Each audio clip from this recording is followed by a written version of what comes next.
My name is Nora Callum, and I am 33 years old.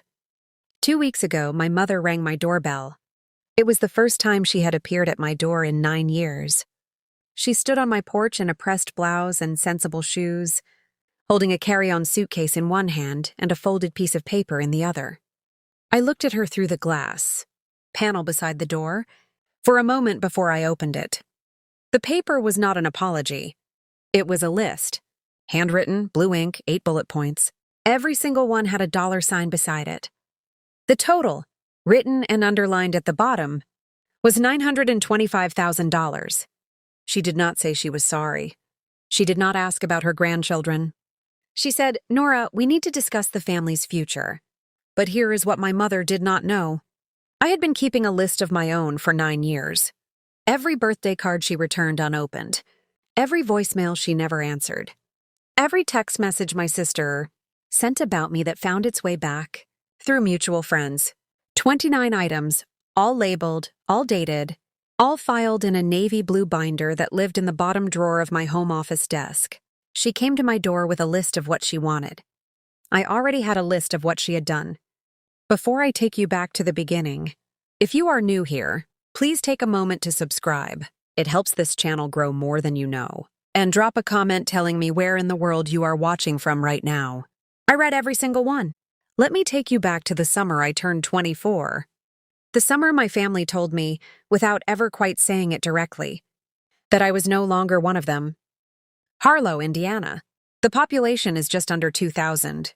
One grain elevator you could see from anywhere in town. One diner that smelled like coffee and fried bread no matter what hour you walked in. One church that organized the social calendar for most of the families who had lived there for more than one generation. That was where I grew up. My father, Gerald, had worked at the same sheet metal plant for 28 years. He wore the same work boots from October to April.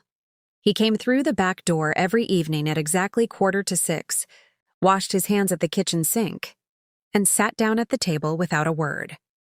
He was not a cold man. He was a quiet one. My mother, Ruth, ran the household with the precision of someone who had never once left a task unfinished. She organized the church's spring fundraiser. She coordinated the neighborhood holiday drive. She decided the seating arrangement at every family gathering, and nobody questioned it. My sister Brianna was 4 years younger and everything I was not. She was loud and golden, and the kind of girl who walked into a room and made it smaller just by being in it. The way light does. She was homecoming queen her junior year and acted as though it surprised her. Mom called her Sunshine before she called her by name. I was the other one. The one who did her homework without being reminded. Who cleared the dinner table before anyone asked. Who scored perfectly on every standardized test and never once received a party for it. I say this not with bitterness. I say it so you understand the arithmetic of my family. Love in our house was a finite resource, and Brianna was always the priority line item. When I was 18, I received a full academic scholarship to Indiana University. I was the first person in my family to go to college. Mom packed my bags the night before and tucked a card inside, the kind with wildflowers on the cover and her careful handwriting on the inside. It said, "You belong here. Come back soon." I kept that card for 15 years. It is still in my desk drawer, right next to the navy binder. It was the last kind thing she ever wrote to me. I met Daniel Weston in the spring semester of my junior year. Applied econometrics, second row from the front. He sat one seat to my left and solved problem sets the way some people read menus. Quickly, without effort, as if the answers were obvious before the question was finished. He was an economics and computer science double major from Cincinnati. His mother, Celestine, was a retired middle school librarian. His father had left when Daniel was 6. Celestine had raised him alone. She worked 2 jobs until he was 15. After that, she worked 1 job and volunteered wherever she was needed. Daniel was black, the son of a woman who had built something real from almost nothing. He had his mother's patience and a way of listening that made you feel like your words mattered long after you had said them. Our first conversation lasted 40 minutes in the hallway after class. We got dinner that Friday at a taco truck near the east side of campus. He paid with folded bills, I paid with whatever was left in my wallet, and we talked until the truck closed its windows, and the owner started wiping down the counter. He told me he wanted to build something. He did not know yet exactly what, but something that solved a real problem, something that made a hard thing easier for people who did not have the resources to make it easier themselves. I told him I wanted to work with numbers that meant something beyond a spreadsheet. He said, "Then we are in exactly the right field." We dated for 3 years before he asked me to marry him. 3 quiet, steady years. He met my parents twice. The first time, my mother smiled too wide and called him David instead of Daniel. The second time, she called him Daniel but addressed all of her conversation to me or to the space, just past his shoulder. Both times, my father shook his hand firmly, said almost nothing, and excused himself early. I told myself they were just adjusting. Small-town people. They needed time. Brianna was the honest one. At Thanksgiving, she leaned across the counter while I was washing dishes and said, quiet enough that nobody else could hear, "He seems great, but Mom is never going to be okay with this. You know that, right?" I did not know that yet. Not the way she meant it. Daniel proposed on a Tuesday evening. No ring yet, just a conversation. At our kitchen table in the apartment. We had been sharing for 8 months. He said, "I want to build a life with you. Not someday now, will you let me?" I said yes before he reached the end of the sentence. That night I called home. Mom picked up 3 rings. I told her. The line went quiet for 8 seconds. I counted. Then she said, "Nora, you need to think very carefully about what this means for this family. Not congratulations. Don't tell me about him. A warning." Dad got on the line. He cleared his throat twice. He said nothing. He stayed on the call for 40 seconds and said not one word. 2 days later, Brianna texted, "Mom hasn't left her room since you called. Are you happy now?" I was actually happier than I had been in years. I did not reply to that. 2 weeks after that phone call, a letter arrived. Not an email. Not a message. A letter, handwritten, on pale cream stationery, in my mother's careful cursive. 4 paragraphs. The last one said, "If you go through with this, you are choosing him over your family. We will not attend. We cannot support this. And if you walk down that aisle, do not expect to walk back through our door. He is not one of us, Nora. He never will be." That was the line she drew. She put it in blue ink on cream paper and expected me to step to her side of it. I read the letter 3 times. I folded it. I put it in a manila envelope. I did not know why I kept it. Something in me, the part that balances accounts and labels files and never throws away a receipt, told me to hold on to it. I held on to it. We were married at the Marion County Courthouse on a Saturday in July. 14 guests. All friends. All Daniel's side. His mother, Celestine, flew in from Cincinnati with a garment bag, a Tupperware of pound cake, and more warmth than I had felt from a family member in years. She pinned a silk flower to my dress, held both my hands, looked me in the eye and said, "Welcome home, baby." There was no aisle. There was a hallway with fluorescent lights and a judge who mispronounced my last name. There was a reception at a Thai place around the corner where we pushed 5 tables together, and Daniel's college roommate gave a toast that made Celestine spill her water, laughing. My dress cost $140 from a consignment shop on the east side. White, simple, fits perfectly. Daniel wore a navy blue suit he had bought on clearance the week before. We looked like 2 people who had just done the most important thing of their lives on a budget, because we had. That night in our apartment, I sat on the edge of the bed and looked at the grocery store roses Daniel had bought on the way home. $6, pink and slightly wilted, and my hands were shaking. Not from doubt, from grief. I had just gotten married, and the 2 people who raised me chose not to witness it. 1 week later, I mailed a card to Harlow. Inside was our courthouse photo. Daniel and me on the front steps, squinting into the sun, grinning. I wrote on the back, "We are happy. I hope someday you can be happy for us." The card came back 11 days later. Stamped in red, returned to sender. I stared at that stamp for a long time. Then I opened a manila folder, slid the card inside, and wrote in red pen, item 2, Wedding photo returned, dated. That was the beginning of the binder. Year 1 was the hardest. I called my mother 4 times. Voicemail every time. I left messages, short, measured, the kind where you choose every word because you know it might be the last one she ever hears. Hi, Mom, just checking in. We are doing well. Daniel started a new position downtown. I am studying for my CPA certification. I miss you. Call me whenever you are ready. She never called back. I sent cards for her birthday, Dad's birthday, and Christmas. All 3 came back with the same red stamp. Dad sent one text in February.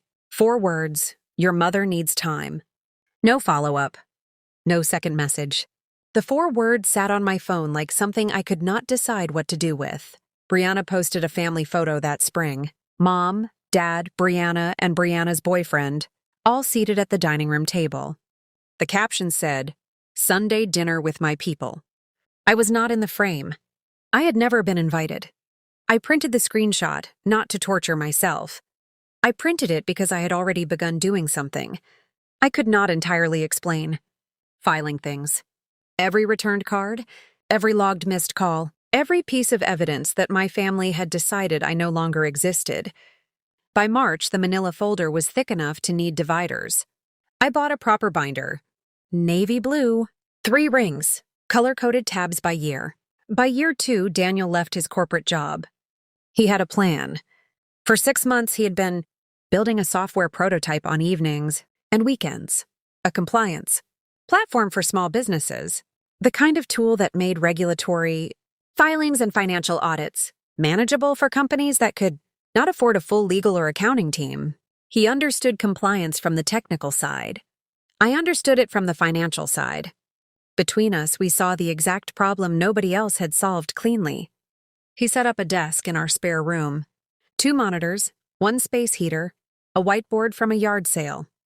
I came home from my analyst job every evening, reheated whatever we had made on Sunday, and sat beside him reviewing projections and testing modules until midnight. I built the pricing model. I wrote the compliance checklists. I tested every feature against current federal reporting standards. Daniel built the infrastructure. I built the client-facing layer. Neither of us slept enough.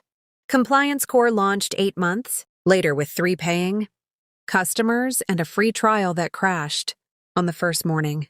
We fixed it by noon. While we were building something from nothing, my family was building its silence into something permanent. Year 2, 4 more returned cards. 2 voicemails unanswered. 1 birthday I spent at Daniel's, Mother's kitchen table eating honey cake and talking until 2 in the morning because Celestine had a way of filling a room that made you forget who was missing.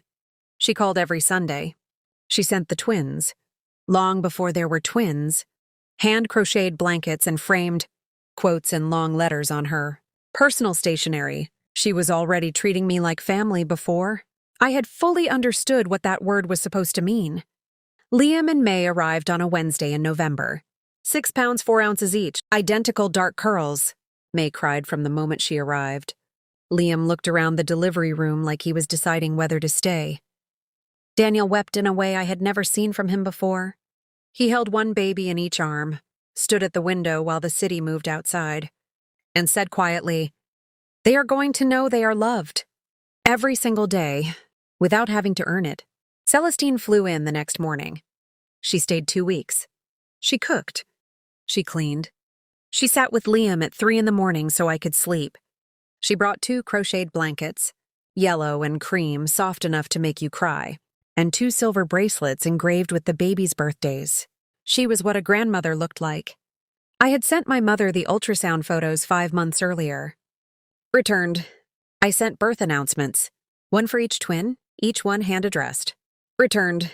I sent a photo of Liam sleeping on Daniel's chest and May gripping my finger. Returned. 3 new items for the binder. I labeled them, dated them, and filed them behind the tab that said Year 3. The years moved quietly after that. Year 4, Daniel hired our first employee. Year 5, Compliance Core had a wait list. Year 6, we signed our first major partnership with a mid-sized accounting firm in the Pacific Northwest. I became CFO. My name appeared on the company paperwork for the first time alongside Daniel's. We were partners in every sense. We moved into a 4-bedroom house 20 minutes from Portland. Good schools, quiet street, a kitchen island where the twins did homework while I reviewed quarterly earnings. On the other end, Liam's second-grade teacher called him the most careful reader in class. May started asking questions about how bridges stayed up. Celestine drove up from Portland every 6 weeks. She taught May to crochet and taught Liam how to make grilled cheese without burning it. She was the grandmother in their lives. She showed up. That is the only qualification that has ever mattered. I still send cards every year. I do not know why exactly. Something stubborn in me. The part that keeps records and does not walk away from unfinished business. Every year. Her birthday, his birthday, Christmas. Every year the same red stamp. Every year a new item in the binder. Year 7, I sent what I knew would be my last card. I had made that decision quietly, without announcing it. 7 years was enough. Inside, I placed a photo from the twins' fall festival. Matching flannel shirts, face paint. The kind of picture that is just children being children. Liam was missing his 2 front teeth. May was grinning so wide her eyes were nearly shut. On the back of the photo, I wrote 4 words. They ask about you. I sealed it and mailed it and expected the usual. It came back in 9 days. But something was different. The envelope had been opened. The flap was creased, resealed with a strip of clear tape. I held it up to the light. The card was inside. The photo was inside. But someone had taken them out, looked at them, put them back carefully, and sent the envelope back. I sat at the kitchen table for a long time with that envelope in my hands. Someone in that house, my father, I was almost certain, had opened the card, had held the photo of his grandchildren, had looked at their faces. And then someone else, my mother, I was equally certain, had made him put it back and return it. He had wanted to keep it. She would not allow it. Item 23. Birthday card opened, photo examined, still returned. I wrote the label steadily because by then I already knew. My father was not the architect of this silence. He was the person who maintained it. My mother designed it. Year 8, Compliance Corps was on the cover of a regional business magazine. Daniel on the front, the headline reading, "The Quiet Disruptor." He was embarrassed about it. He kept turning the copy face down on the counter. I kept turning it back. A few weeks after the issue came out, I noticed something odd on my professional profile. Someone from Harlow, Indiana, had viewed it 3 times in 1 week. Private browsing mode. No name visible. But the location was there. Harlow, Indiana. Then a friend from high school, Tess, the one who had kept me loosely connected to anything happening in that town, called one evening. She sounded careful, like she was choosing her words. "Iris, I don't know if you want to know this, but your mom asked Linda at church about Daniel's company. She wanted to know what the funding round meant." She sounded interested. I thanked Tess. I sat with that information for a while. My mother had not said my name in 7 years. She had not said Daniel's name in 7 years. But she had asked someone to explain what a funding round meant. The math was changing. And Ruth Callum was paying close attention. A few months later, Tess called again. She sounded more rattled this time. "Your mom told Linda she always knew Daniel was smart." Direct quote. She said it like she was proud. Always knew. 7 years of silence, and now she always knew. I did not add that to the binder. It was not a document, but I wrote it on a sticky note and pressed it to the inside cover. Because I wanted to remember the exact moment my mother began rewriting history. She was not proud of Daniel. She was not even sorry. She was recalculating. The numbers were getting larger, and Ruth Callum was the kind of woman who never missed a shift in the math. Then came the group chat. Tess called me on a Monday evening, speaking fast. Brianna had accidentally added Tess to a family chat. Wrong number, too similar contact name. Tess had been in the group for 3 days before anyone noticed and removed her. She had taken screenshots.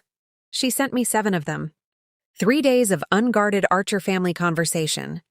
I sat at my kitchen desk and read them once. Then I read them again. In the chat, my mother wrote, "If Nora's husband goes public, they will be worth a lot. We are family. Family helps family. Brianna, look into what IPO means." Brianna replied, "Already on it." Think we should reach out? My mother wrote, "Not yet. Let it develop. Then I'll handle it." My father did not reply. He was in the chat. He had read every message. He said nothing. I closed the screenshots, took a long breath, and opened the binder. Items 25 through 28. I had a feeling 29 was coming. Year 9, Compliance Core went public in the spring. Daniel had been working toward it for 2 years. The preparation was meticulous. Audits, regulatory filings, underwriting conversations, prospectus drafts that I reviewed clause by clause. IPO day was a Tuesday. Daniel wore the same navy suit from our courthouse wedding. It was a little tight across the shoulders now. He refused to buy a new one. He said it was good luck. Our shares opened at $31. By close, they were at $38. The number I had been quietly modeling in spreadsheets for 8 months turned real. Net worth, post-lockup calculations, approximately $44 million. We did not celebrate with champagne. We picked the twins up from school, made dinner at home, and told them over pasta that the company had done something big and that it meant their future was more secure. Liam asked if they could get a dog. We said yes. Daniel looked at me across the table and we were quiet for a long time. We had built something from a garage desk, a second-hand whiteboard, and 2 people who believed in a real problem worth solving. That was worth being quiet about.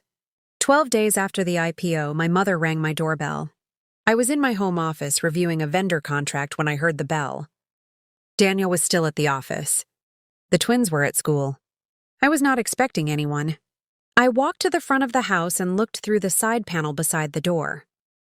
Ruth Callum, a pressed blouse, a carry-on suitcase, a piece of paper folded in half in her left hand. I stood there for a moment.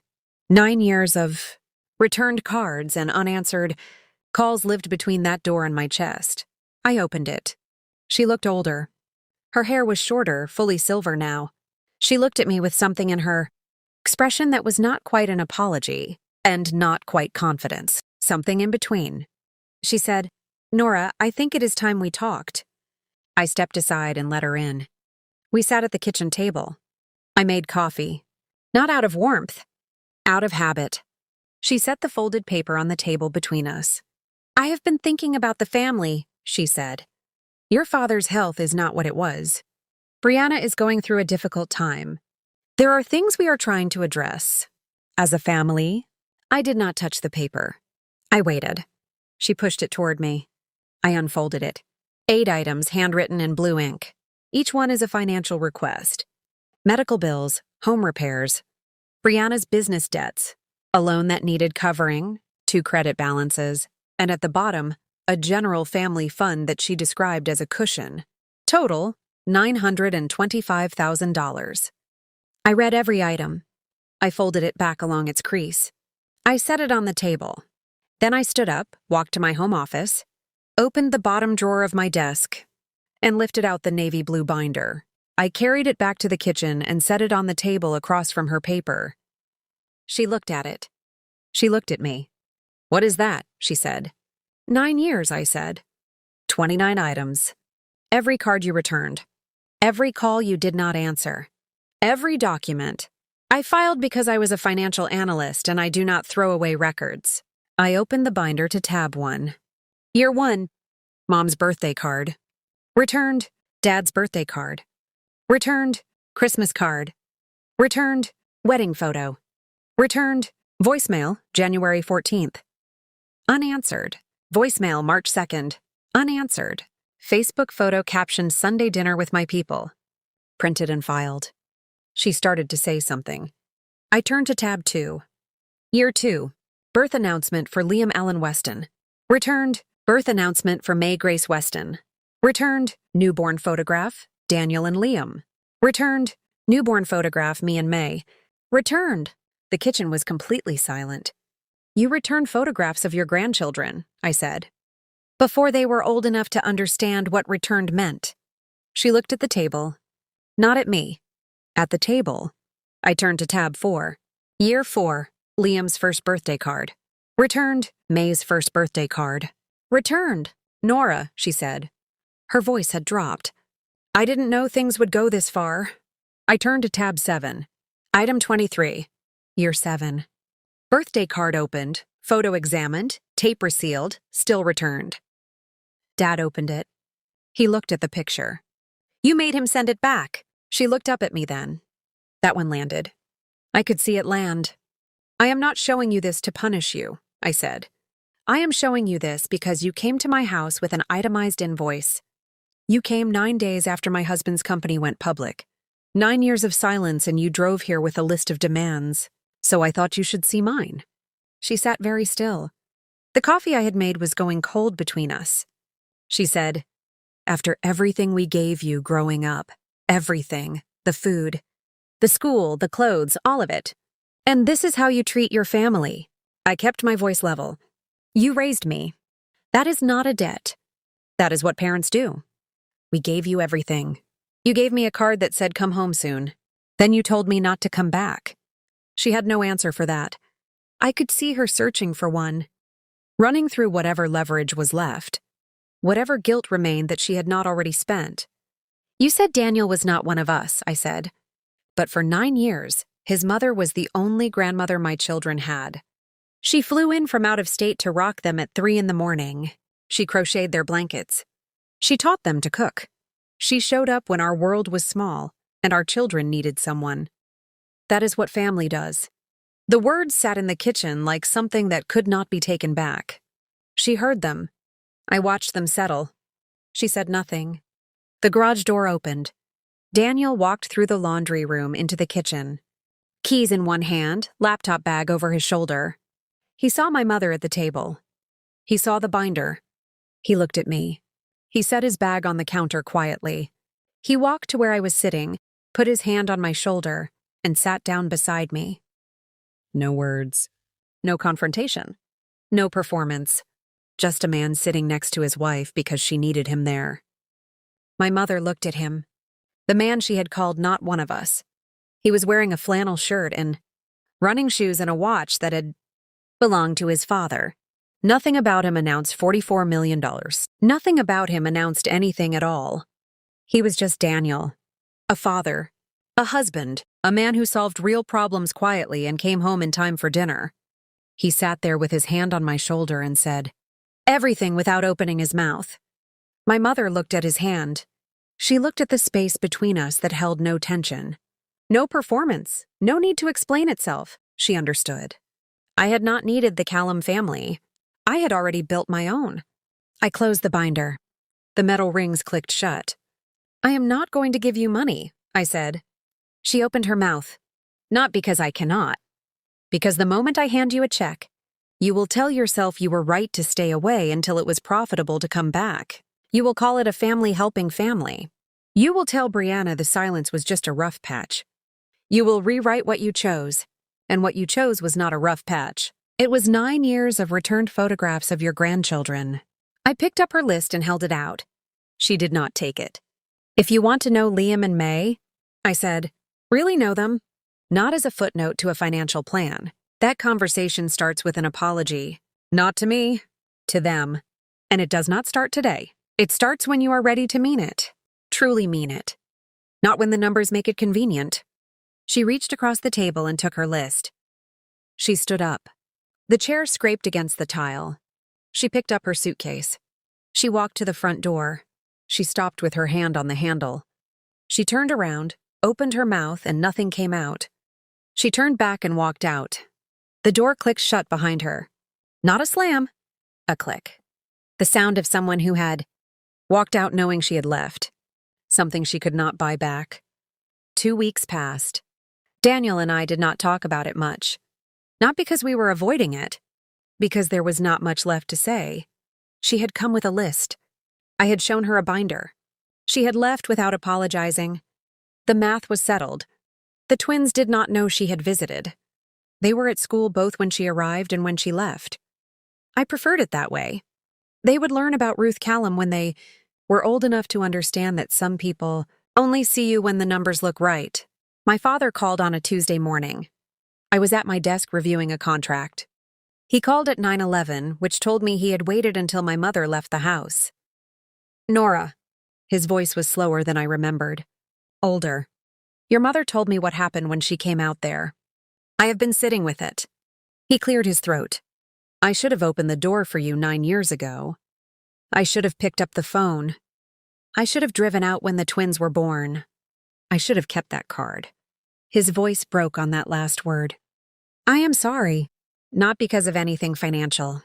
I don't want your money. I want to know my grandchildren, and I want to know if there is any chance you will let me try. I was quiet for a long time. 17 seconds. I counted. I believe you, Dad. But believing you and trusting you are different things. We start slowly. Phone calls every 2 weeks. No visits yet. No money. Just talking. If that holds, we see where it goes. He said, that is more than I deserve. I said, it is exactly what you deserve. Not more. Not less. We hung up. I went back to my contract. Brianna texted once. One line. You could have just helped. I did not reply. Some messages answer themselves. My mother did not call. Did not text. Did not write. The silence returned. But this time it was hers, not mine. I had said everything I needed to say. The next move belonged to her. The binder sat in the bottom drawer. 29 items. 9 years. I did not open it again. I hoped I would never need to. Here is what 9 years of silence taught me. Family is not the people who share your last name. Family is not the people who show up when the net worth changes. Family is the people who show up when your world is small, and your babies are newborns, and your garage is cold, and you are running on soup and spreadsheets and faith that the thing you are building will eventually matter. Family is the woman who flies in from out of state at 6 in the morning and stays 2 weeks and never once makes you feel like you owe her for it. Family is the man who comes home from a long day and sits down next to you and puts his hand on your shoulder and says everything without a single word. Family is not a transaction. It is not a reward for good numbers. It is a daily choice made by people who choose you even when choosing you is inconvenient. I know who chose me. I have known for 9 years. That is my story. 29 items. 9 years. 1 navy blue binder. If someone came back into your life only after your circumstances improved, I want to hear your story. Leave it in the comments. And if this reminded you that your worth was never about a number, share it with someone who needs to hear that today. Subscribe if you are new here. I will see you in the next one.